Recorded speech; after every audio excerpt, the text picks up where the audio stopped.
एक साल बीत चुका था। ढोलकपुर वापस शांत था। गांव के लोग फिर से खुशी से जीने लगे थे।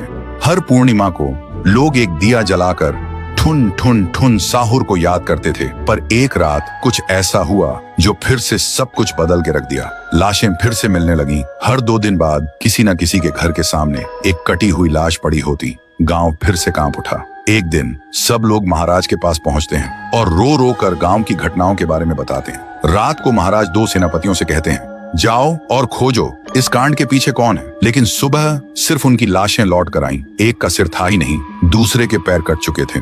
महाराज समझ गए कुछ तो लौट आया है, कुछ जो सिर्फ मौत का खेल खेल रहा है। और फिर कहते हैं, अब इस जंग का सामना मुझे ही करना होगा। उसी रात महाराज चुपके से गांव में आते हैं और एक पेड़ के पीछे खुद को छुपा लेते हैं। और ठीक रात के 2:30 बजे अचानक कहीं से धुआं छा जाता है और उस धुएं के अंदर से एक आवाज आती है,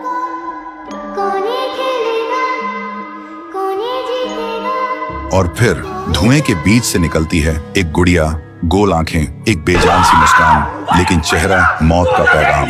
वो गुड़िया एक घर के गेट तक जाती है और बच्चों जैसा एक गाना गाने लगती है। उसके गाने की आवाज सुनकर एक आदमी बाहर आता है और अगले ही पल वो गुड़िया उसका सिर चबा जाती है। वो आदमी तड़प तड़प के वहीं जमीन पर गिर जाता है। महाराज सब कुछ देखते हैं। उनकी आंखें भर जाती हैं। उन्हें समझ आ जाता है इसके सामने जाना मतलब खुद का अंत लिखना है। अगली सुबह गांव के लोग इकट्ठा होते हैं। महाराज कहते हैं, ये पिछले भूत से भी ज्यादा डरावनी है।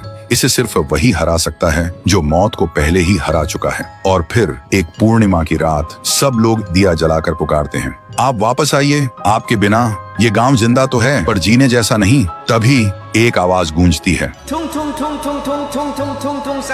और उसी देह की आग से एक जलता हुआ पेड़ बनने लगता है और उसी पेड़ में से ठुन ठुन ठुन साहुर निकलता है। तभी फिर से वही धुआं छा जाता है और उसके साथ ही एक आवाज।